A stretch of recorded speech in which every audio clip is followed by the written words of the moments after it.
నమస్కారం అండి. ఈ రోజు చక్కగా 11వ రోజు ఆ విఘ్నాధిపతికి గణాధిపతికి మనకి నమస్కారం చేసుకుంటూ, ఆ తల్లి భగవంతుడు వశమయ్యేది భక్తి సౌందర్యంతోనే అని చెప్తున్న ఆండాళ్ళకి తిరువడిగలే శరణం అంటారు. వాళ్ళ ఆండాళ్ళు అంటే ఆ అమ్మే మనకు శరణం.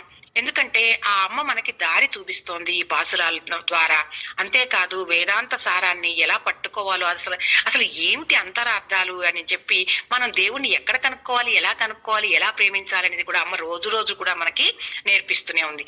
అయితే ఈ రోజు 11వ రోజు అది అమ్మ ఏమంటుంది, భగవంతుడు ఎప్పుడు కూడా మనకి ఎవరికైనా వశం అవ్వాలి. వశం అంటే ఏంటమ్మా, మన లోపల వసించి ఆయన మన ద్వారా మనల్ని నడిపిస్తారు. కాబట్టి ఆ భక్తి సౌందర్యంతోనే అన్న విషయాన్ని ఇప్పుడు మనం చదువుకుందాం. అయితే అమ్మ పాసురం తమిళంలో చెప్పింది.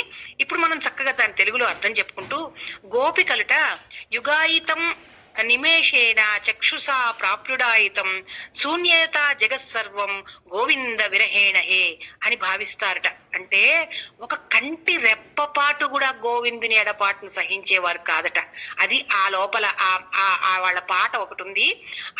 ఆ పాటలో వాళ్ళ విరహం అంటే ఏంటి, నాయన నిన్ను చూడకుండా ఒక్క నిమేషేనా చక్షుషా ప్రాప్యుడాయితం అంటే చూడకుండా ఉండలేకపోతున్నాను నాయన. పరమ భక్తుల స్థితి అలా ఉంటుందమ్మా. భక్తులు ఎప్పుడు కూడా తమనొక నాయికగా భగవంతుని ఒక నాయకుడిగా భావిస్తారు. ఏ భక్తుడైనా. అందుకే కృష్ణుడు ఒక్కడే భగవంతుడేమో పురుష రూపము, మనం అందరం స్త్రీలం అంటారు. అందరూ అంటే ఇక్కడున్న ప్రపంచపు మగవాళ్లతో సహా. ఎందుకని వాళ్ళు ఎప్పుడూ కూడా ఈ ఆత్మ పరమాత్మల కలయికలో మనం ఎప్పుడూ కూడా ఒక నాయికగా భగవంతుని ఆయన నాయకుడిగా భావిస్తాం అనమాట. భగవంతునిపై వారికి ఉండే భక్తి, జ్ఞానం, వారి సౌందర్యం.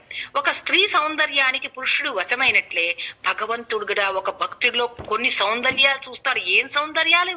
వారు ఏది చేసినా, చూసినా, విన్నా లౌకికమైన వాటి యందు శ్రద్ధ లేకుండా వాటి వెనకాల కారణభూతుడైన భగవంతుణ్ణి భావిస్తూ అన్ని పనులు కూడా భగవత్ సంబంధంగానే చేస్తారు. ఇలాంటి సౌందర్యానికే భగవంతుడు వశమై ఉంటాడు. కాబట్టి ఇక్కడ రసము, అక్కడ మనము రాసలీల జరిపాడు అంటే ఆ గోపికలందరూ ఈ భావనలతో చేశారు. మనం ఎప్పుడూ కూడా సరిగ్గా అర్థం చేసుకొని కొంతమంది వాళ్ళు ఉంటారు. 9 ఏళ్ల బాలుడు రాసలీల అంటే ఆ కృష్ణ పరమాత్మకైనా దేవుడికైనా ఎటువంటి సౌందర్యం అంటే ఎవరికైనా ఇలాంటి సౌందర్యం ఉంటే ఆయన వాళ్ళకి వశమవుతాడు. మన లోపల వసించి ఆయన మన ద్వారా భగవత్ కార్యాలు చేయిస్తుంటాడు. ఇలాంటి గోపబాలికది దివ్యమైన సౌందర్యం. ఆమె పురుషులను ఆకర్షించేది దేహ సౌందర్యం అయితే పురుషోత్తముని ఆకర్షించేది భక్తి సౌందర్యం. ఈ గోపబాలికకి ఈ రోజు మనం చెప్పుకునే గోపబాలికకి అలాంటి సౌందర్యం ఉంది. ఏం సౌందర్యం? పురుషోత్తముని ఆకర్షిస్తుంది, భగవంతుణ్ణి. గొప్ప వంశానికి చెందినది, చాలా పాడి సంపద కల వంశంలో పుట్టింది ఈ గోపబాలిక. భగవత్ సేవా సంపద గొప్పగా కలిగింది. కాబట్టే ఈవిడని తీసుకొని వెళ్తే శ్రీకృష్ణుడు వెంటనే ప్రసన్నుడవుతాడు అని మన ఆండాళ్ళ తల్లి ఈ రోజు గోపబాలికను అట్లా లేపుతోంది. ఏమని?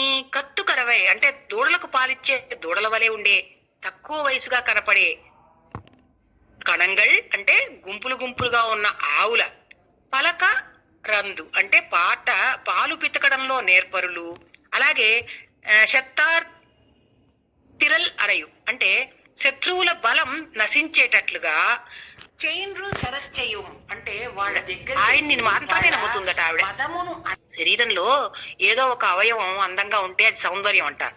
అదే సామూహికంగా పాదం నుంచి కేశాల దాకా ఉన్న సౌందర్యాన్ని లావణ్యం అంటారట. మరి ఆమె లావణ్యాన్ని ఆండాళ్ళ తల్లి ఇలా వర్ణిస్తోందిట. పుత్తరవల్గుల్ అంటే తన పుట్టలో ఎలాంటి భయం లేకుండా చుట్టుకొని పడగ లేపి ఉన్న ఒక పాము లాంటి అందం కలిగి ఉండి అది పునమయిలే అంటే ఏ భయం లేని తన వనంలో ఉరివెప్పిన నెమలి లాంటి కేశ సౌందర్య కల తల్లి. పోదరాయ్ అంటే రావమ్మా, నీ వెంట మేము నడుస్తాము. అలాగే చుత్తు తోరిమార్ ఎల్లారు వందు అంటే ఈ చుట్టూ ఉండే చెలికత్తెలందరూ వచ్చి నిన్ను ముత్తుంపుగుండు అంటే నీ ముంగిట ప్రవేశించి ముగిల్ వన్నన్ పేరు పాడ అంటే నీలమేఘశ్యాముని పేరు పాడుతున్నాను తల్లి. నిన్ను నెమలితో పోల్చాం. నెమలి మేఘాన్ని చూసి ఎలా పరిగెత్తుకుంటూ వస్తుందో, నీలిమేఘ శ్యామాన్ని కీర్తిస్తుంటే నువ్వు కూడా అలా వస్తావని అనుకున్నాం గాని, అలాగే చిత్తాదే అంటే ఉలుకు పలుకు లేదేంటి, వేషాదే పలుకు లేదు ఉలుకు లేదు, సెల్వ పెన్నాటి అంటే ఓ సంపన్నులారా, ఏమమ్మా సంపన్నురాలా, ఏమమ్మా ఐశ్వర్య మదమా, మీ ఎత్తుక్కు రగం పాలు అంటే లేకుంటే ఎందుకు పడుకున్నావు, ఏంటి నీ బాధ అంటూ లోపలి గోపబాలిక వంశాన్ని సౌందర్యాన్ని కీర్తిస్తూ ఆ గోపబాలికను లేపుతోంది ఆండాళ్ళ తల్లి.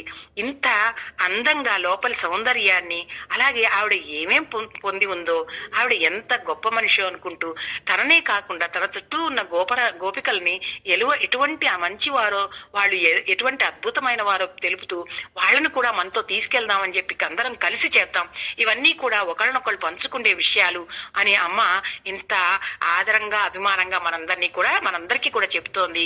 కాబట్టి ప్రతి యుగంలోనూ ప్రతి టైంలోనూ కూడా ఈ అమ్మ పాసురాలు మనకి ఎప్పుడు కూడా పనికి వచ్చేలా చెప్తోంది. కాబట్టి ఆ అమ్మకి నమస్కారం చేసుకుంటూ ఈ రోజు మనం 11వ పాసురాన్ని కంప్లీట్ చేసుకున్నాం. హరే కృష్ణ.